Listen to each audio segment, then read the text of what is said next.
Hello, everybody. I'm George Williams. I am the Next Search Catalog Coordinator at Northeast Kansas Library System. And with me today, as always, is Christopher Brannon with the Coeur d'Alene Public Library and the Cooperative Information Network. And today we are including a special guest, Rogan Hamby from Equinox. And Rogan is going to talk a little bit about anonymization and data privacy in Koha. And this kind of grew out of I met Rogan and Christopher met Rogan for the first time at the koha-US conference in Lawrence, Kansas last fall. And we had dinner, the three of us, at a restaurant here. And we talked about, what kind of things we could get Rogan on this show to talk about. And the issue of anonymization came up. So I guess that's, there are some new features that were added in Koha recently, and we'll talk about those, and we'll talk about some other issues. But first, we're sponsored by koha-US, and so let's hear a little bit about that. This video is sponsored by koha-US, your place to look for all things Koha. Whether you're just starting out with Koha, or you've been with Koha for a while, koha-US is a great place to find resources, learn new tips and techniques, or connect with other users and libraries. Koha-US provides excellent information, both original and curated from around the internet, including the terrific Every Other Day training videos. You will also find several special interest groups to connect with, as well as our general monthly meeting where we gather to talk about the latest Koha news. You should also check out the Koha-US annual conference, held at various locations around the US. This is a great opportunity to meet with other users face-to-face, and build your Koha network, as well as new friendships. And of course, don't forget about the great presentations. Koha-US is also actively involved in the Koha community by contributing towards new developments. If you are interested in contributing towards Koha-US funded developments, join the Koha-US membership. Your annual membership builds the funds to sponsor new developments in the community, and as a member, you also help shape Koha-US with your membership votes, and receive a discount on the annual conference. You can also contribute towards developments through a direct donation, or by purchasing some great Koha-US merchandise through our Threadless account. Visit us at koha-us.org to find out more.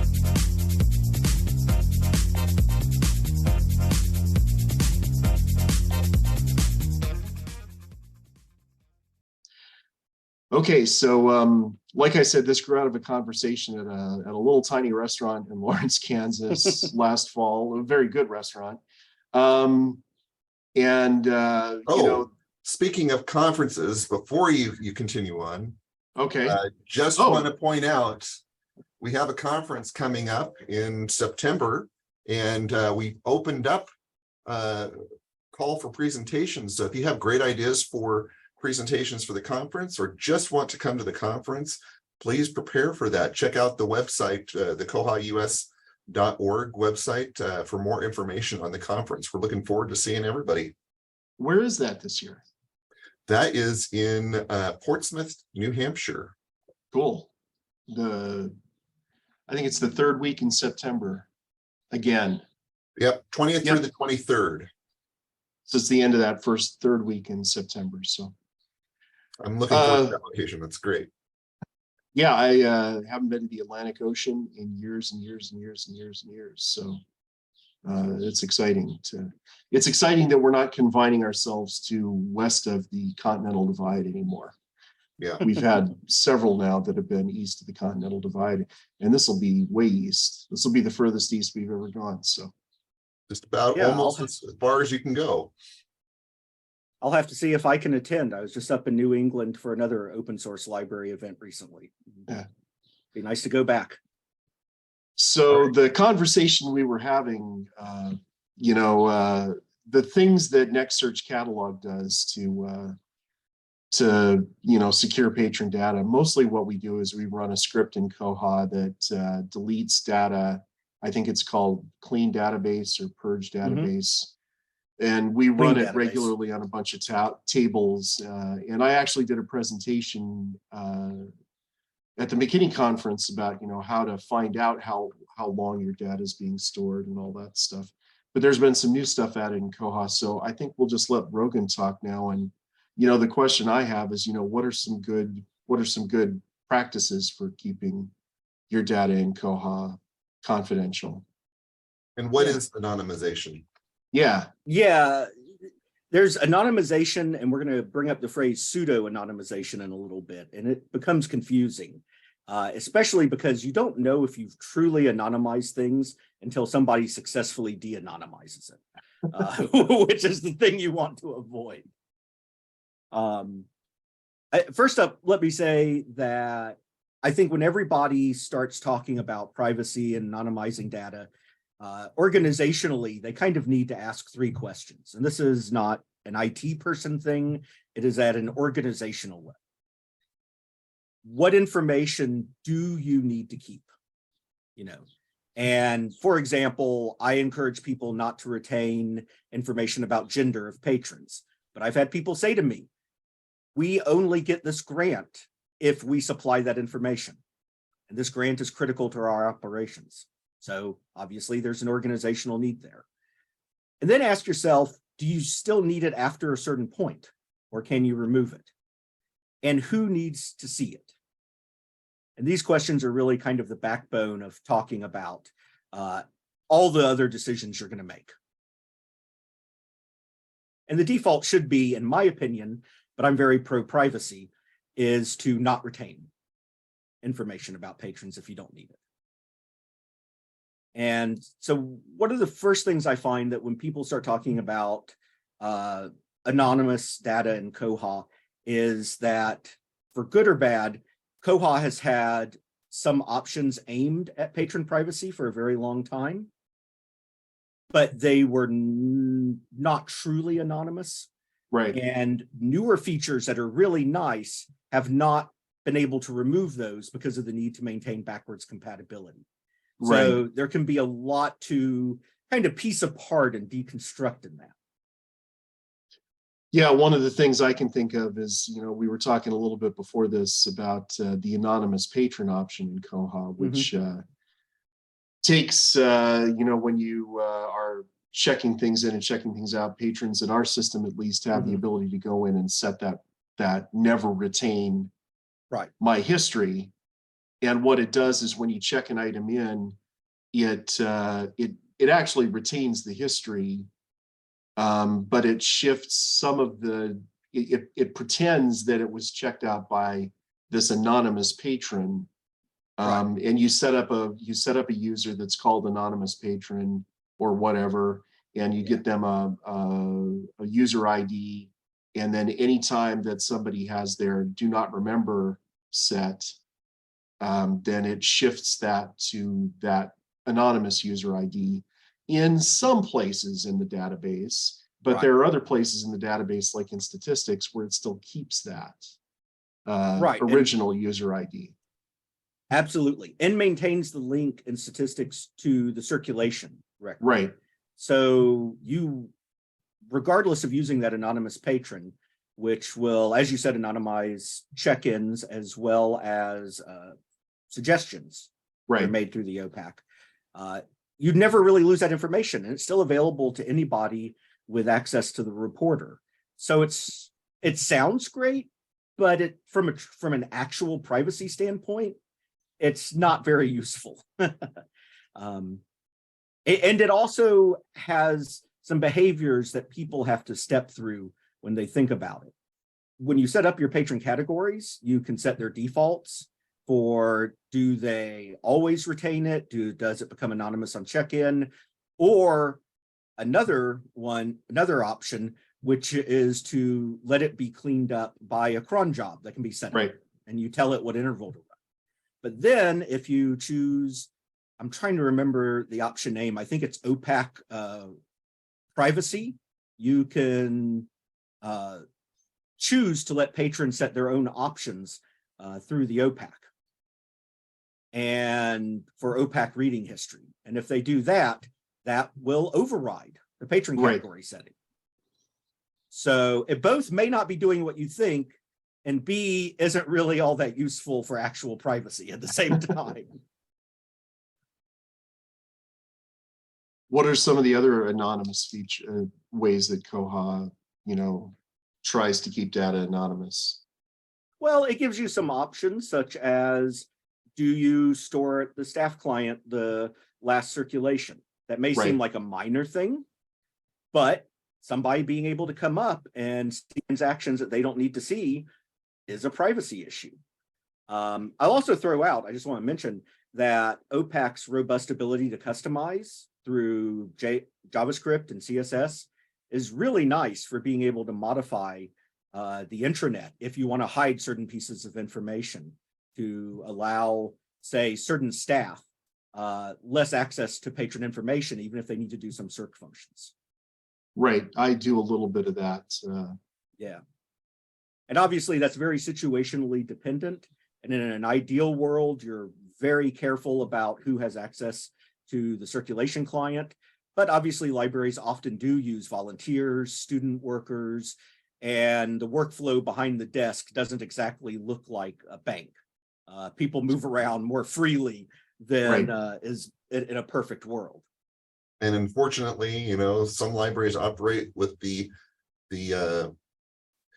convenience of shared circ staff logins. Yeah. Which And that's a Right. necessity. worked hard at getting away from. So We're moving Right. away from that, here. Yeah. And that's certainly something I would encourage libraries to not do, not share circ logins. But I'm also not going to tell them what they have to do, because obviously they have their operational requirements that they know better than I do. Well, and if they're like my libraries, they don't listen to me anyway. When I tell them what to do and what not to do, they don't listen anyway. So, Well, in my position, I just make recommendations. I don't have the Yeah. authority to tell anybody to do anything. Yeah. I will also mention some relatively recent changes that went in for borrower relationships. There are system preferences that allow you to set checkout visibility for a guarantor, seeing the circulations for who they are the guarantor for, and to see the fines for. right. And I think that's really nice. You know, Yeah, I think I that's have- maybe. I've had my concerns over those too, because, you know, I used to work at a library where we didn't use those guarantee relationships because of the privacy stance of the library. And then here in Kansas, the laws are different and the rules are different and the library's policies are all over the place. And so I've got some libraries that use, I think most of my libraries use the guarantee relationships here, and we have them set up so that they can optionally choose if the adults can see, you know, what is with the guarantee. So, but I worked at a library in the past where that would be absolutely 100% forbidden, Right. to set up those relationships. So, Yeah. So again, it's nice that Koha lets the libraries pick for themselves yeah, rather than hard coding it as a behavior. And the final thing that Koha does is really kind of a set of things that you need to use together. And that is the various GDPR options along with the database cleanup you mentioned earlier. right. And those are really where the meat of Koha's privacy protections are at this point in time. How do you go about setting those up? Where do you find Well, those in the system preferences? And quick question, Yeah. just before you head into that, just in case some people don't know, can you explain GDPR real quick? oh, good idea. You read my mind. I was gonna tangent on that anyway. The GDPR has become thrown around as an initialism a bunch, and it stands for the General Data Protection Regulation. If I ever accidentally say General Data Privacy Regulation, for some reason that is stuck in my head, but that is wrong. It is the Protection Regulation. It is a law that came out of the European Union, and this is largely untested, but it basically asserts that they have the right as a European Union citizen to these sets of privacy protections, not just in the EU, although the EU certainly takes this very seriously, but also when their citizens are anywhere in the world. Now, when I say untested, it's well tested in the EU people comply with it. They're very serious about it. I'm not aware of a EU government suing, say, an American institution or Canadian over it yet, but they assert that they have the right to. So it is something that everybody in the world should consider. And they're not alone. China has laws to this effect as well. I actually, I wasn't thinking of the question, what is the GDPR? Because there was a long story this morning on NPR when I was taking the kids to school about, when this airs, when this shows up on YouTube, it'll be a couple weeks in the past, but, Meta, the Facebook's parent company, was just levied a huge fine this morning by the EU for violating some GDPR issues. So. Yeah, and you bring up a great point. I didn't think of that, but certainly institutions like Meta, Apple, Microsoft, these large multinational global entities have been leveraged fines under it, which is fairly straightforward for them since they also have operating presences within the EU. Right. Yeah. Now, our local library, obviously, my local library here in Atlanta, Georgia, doesn't have a branch in France, so that limits their exposure. But in theory, the EU says that they must comply by it. But that is untested to this point. Right. And I don't want to go into detail about all of what the GDPR says, but it is often cited as one of the most comprehensive sets of laws for personal privacy online. And it is something that in the United States, I know, as more and more state governments are beginning to look at privacy concerns, they are looking at the GDPR as a template for what they need to address. Right. So question, if somebody, say, from France vacationed over in the US and they obtained a library card or a non-resident card or of some sort, does the GDPR apply to them in that case? According to the GDPR, it does. Okay. Now, I am not a lawyer. I'm not an expert on international law. My guess would be that would be difficult to enforce. But I am assuming that with all the minds that went into it, with their knowledge of international law, that they would not have put that language in if they didn't think they could for something important enough. Good to know. All right. It's unfortunate nobody from Europe comes to visit Kansas.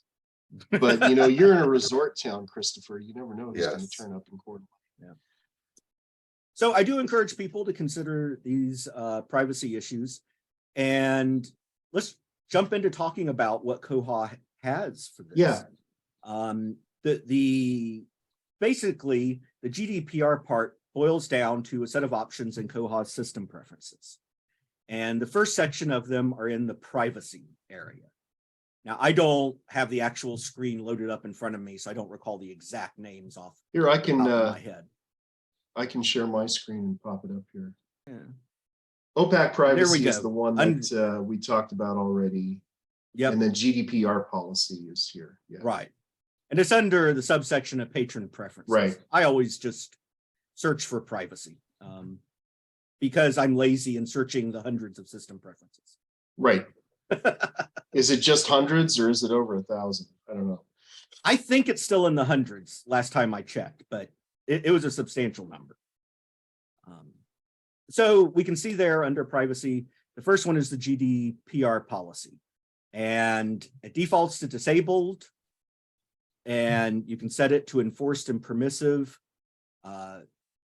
And I'll let you read the documentation for the trivialities of that. But basically, permissive doesn't actually enforce certain behaviors, while enforced does. So I've never heard of anybody just using the permissive option. Everybody that I know of either leaves it disabled or uses the enforced options. Right.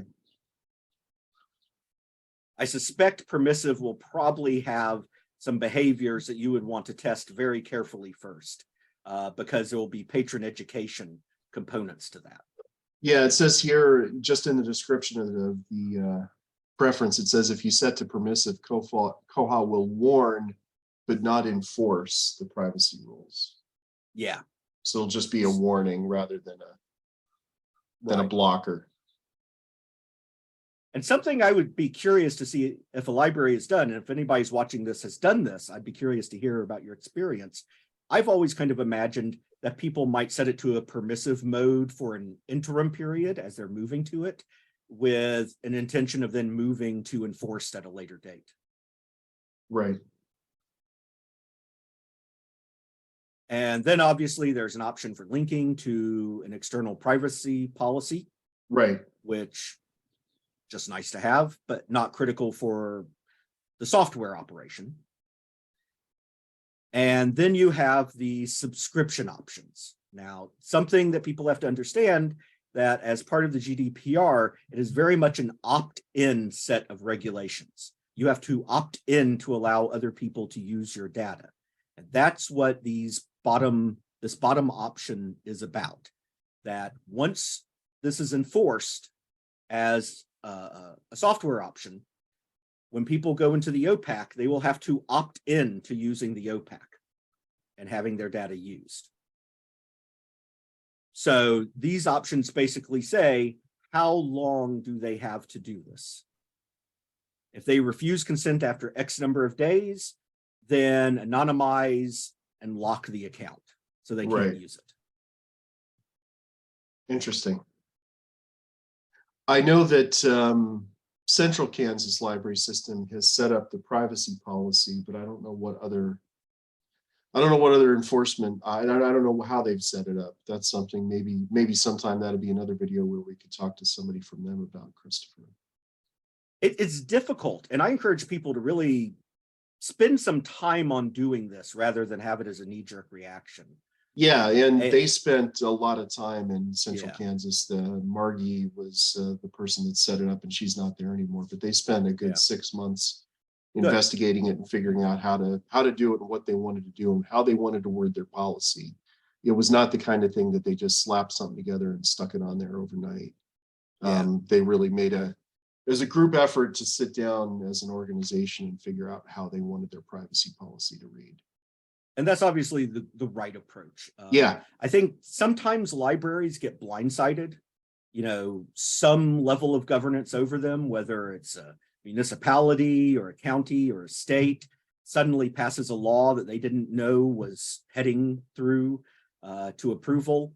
And then they're suddenly informed by somebody that they have to comply with these privacy rules, and they weren't prepared for it.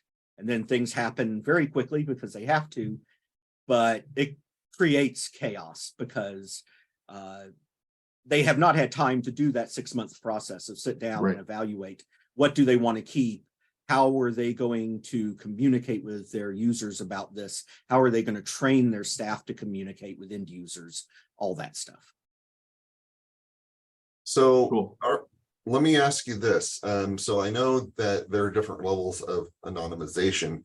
Koha from the get-go, or at least when we started out with the anonymous patron, that you could have records point to that account, that generic account, after a certain amount of time. And then as time went on, rules were created so that you could, maintain that last borrower link so that if something was discovered about an item after a certain amount of time, we go back to that patron and say, hey, do you have this part, maybe a disk or something that we didn't notice that we didn't have before, and that would disappear after a certain amount of time, or we would hold on to information if fines or the item was lost. We could still maintain a link until things have been rectified.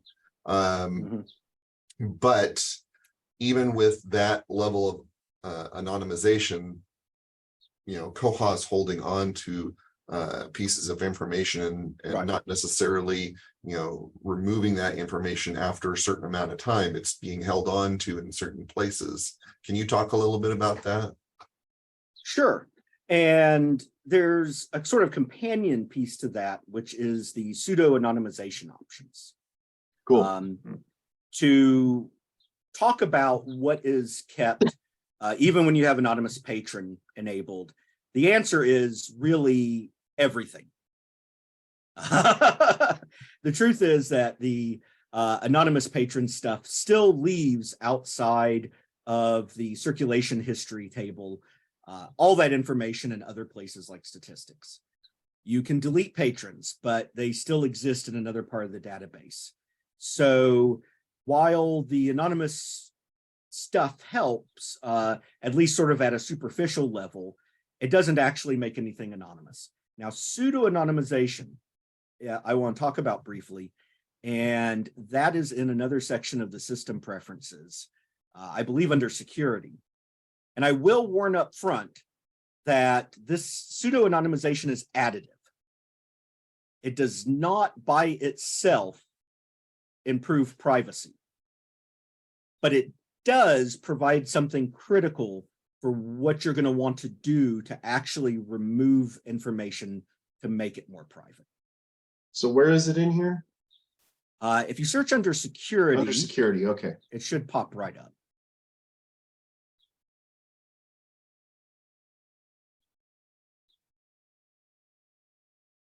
Here There we we go. go. Pseudonymization.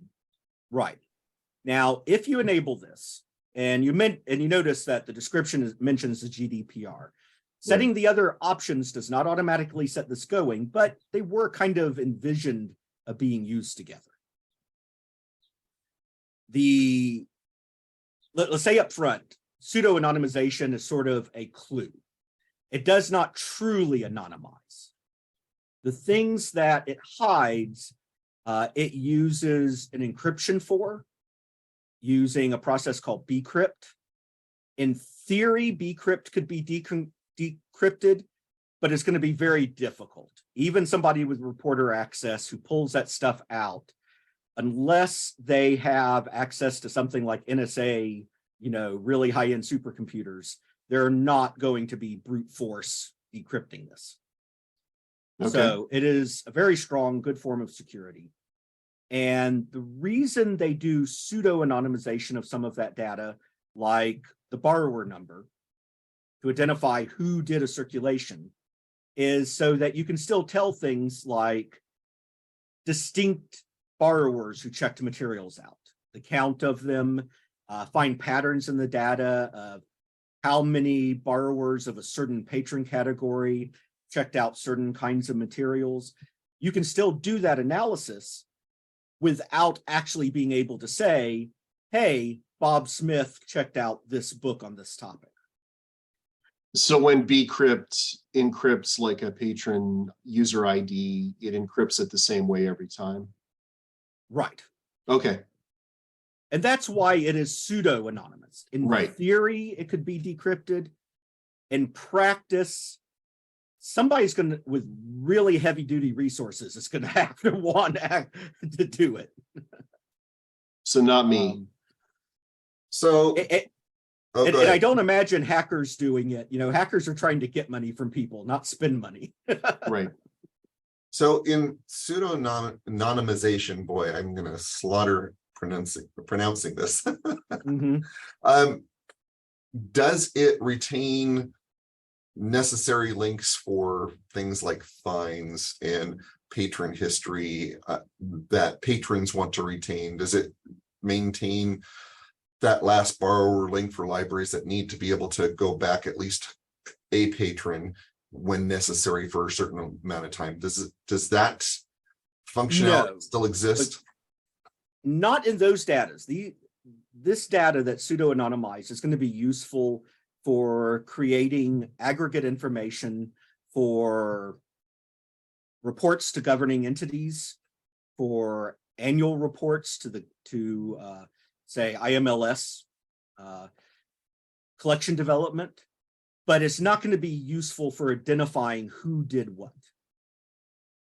Now, there are some options for what information you retain.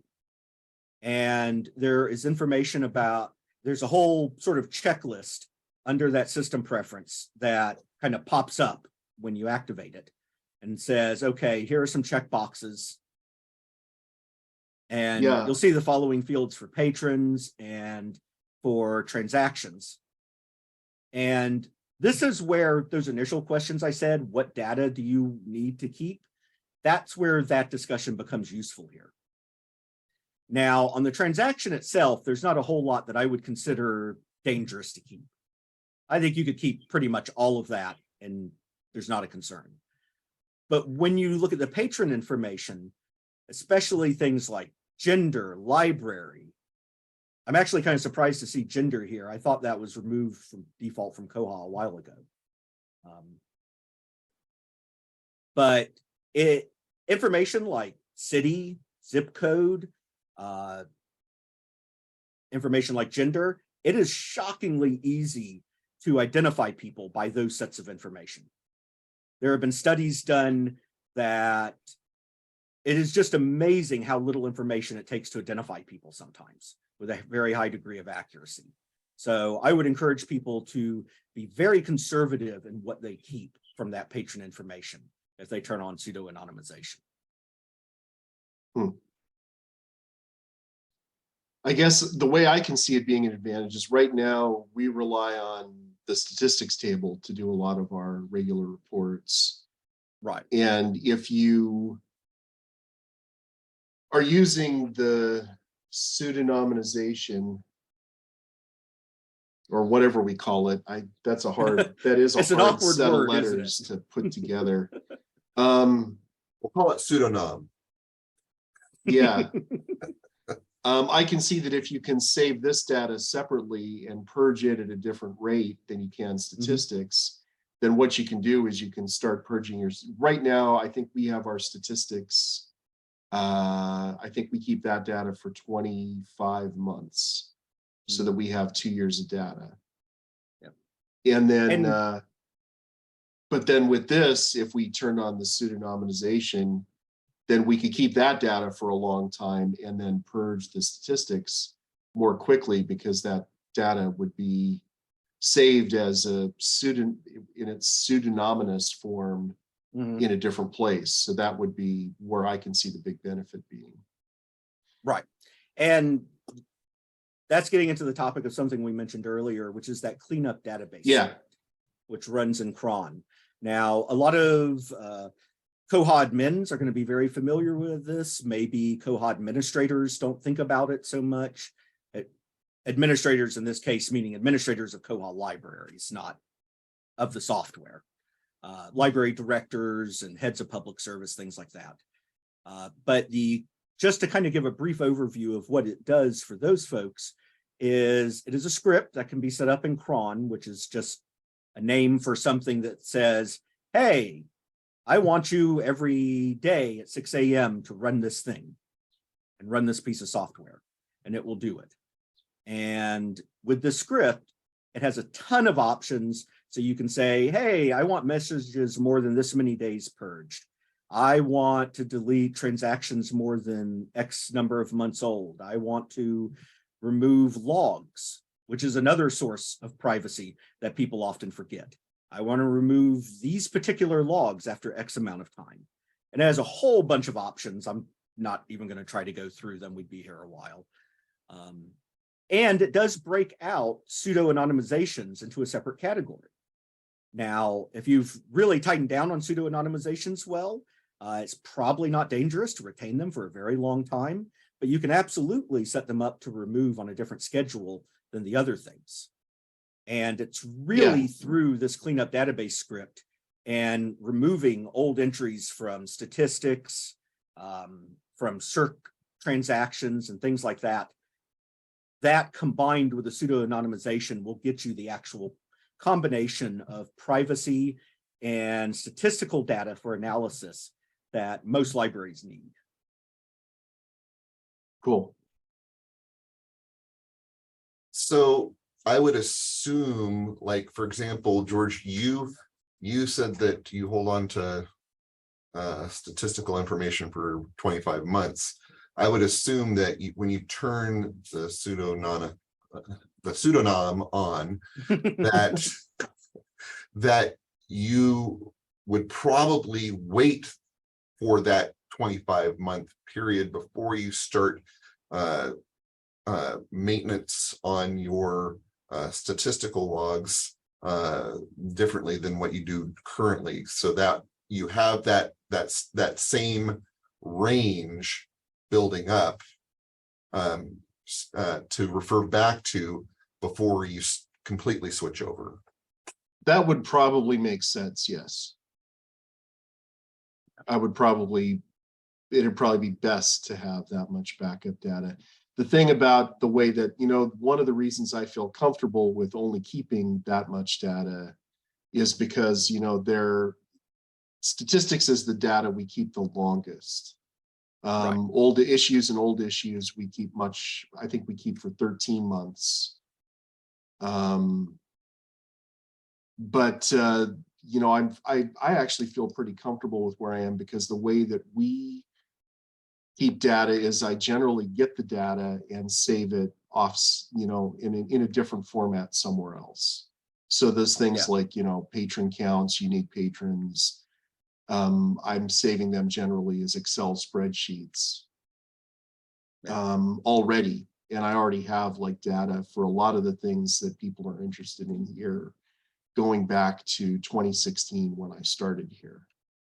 So we lost a lot of data from before 2016 because it was stored in somebody's personal Google account, the person that I replaced. And without thinking about it, our tech people deleted her account without realizing that that's where much of the Next Search catalog historical data was saved. So we lost a bunch of data, but we have data now going back to 2016 that's pretty good. I do have, I'm putting a link in the chat box so Christopher can find it. That's a report that I wrote that will let you, what it does is it looks at if anybody out there is interested in it, this report at that link will get you the oldest data in your system. It looks at every field in Koha that's a timestamp to see how old some of the data you have is. That's great. That is awesome. Yeah, this is a lot of what we talked about here is stuff that I did in a presentation at the McKinney conference remotely from my house here in Lawrence. So this is a lot of stuff that I've been interested in for a long time. And so learning a little bit more about this pseudonymization is helpful here. Yeah, so. I think that's really useful because we're going through some organization change here to kind of tighten up our databases and clean up things. And while we have thought of certain tables that certainly could be cleaned up over time, initially when we moved over to Koha, our deleted patrons table was just growing and growing and growing. We didn't do anything with that. And even our patron, just our patron database, we let patrons expire, but those expired patrons stayed in there forever and ever and ever.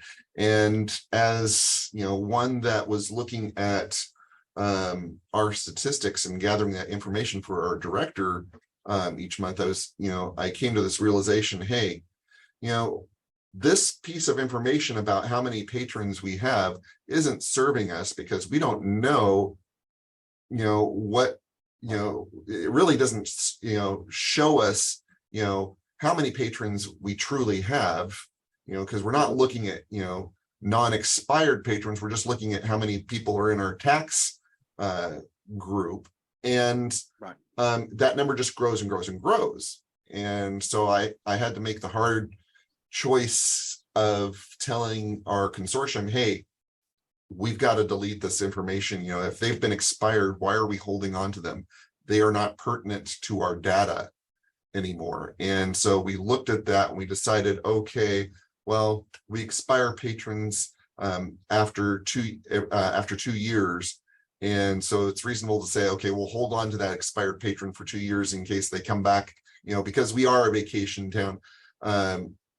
They may come back after a year or so and re-up their account. So we hold on to that expired patron for 2 years, and anything beyond that we purge. And so it was a painful thing to watch for our directors when that number just went when we decided to do that initial purge, and month by month we maintain that and clean up that database. But yeah, I mean, you've got, that's just a small portion of the tables where we're holding on to data, and it would be great to see all the tables that are holding on to stuff from the beginning and get that cleaned up where we can.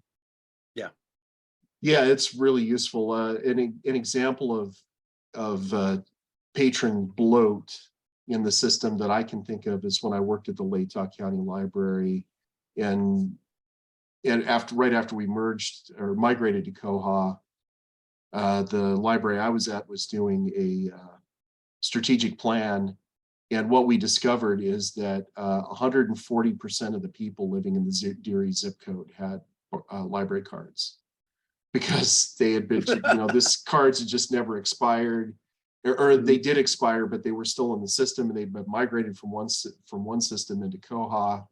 And so of all the total number of cards issued in Deary that were still in the ILS, amounted to 140% of the people that lived in that zip code. So that was when at that library we started seriously, going through and purging the patrons that have been expired from greater than a certain amount of time. So right, if you don't purge this stuff, I mean, it's like, okay, you've got this number building and building, it's not telling you anything. And now that we purge this information, this old information, now we can actually see some living data that Right. fluctuates, and we can say, oh, look, our number of active cards, or our number of cards that we have in our area, are actually going down. Why is that? And we can actually analyze that information rather than, oh, it's just this number that's growing. It's like, oh, yay, our numbers have built. I can do that artificially. And it's like,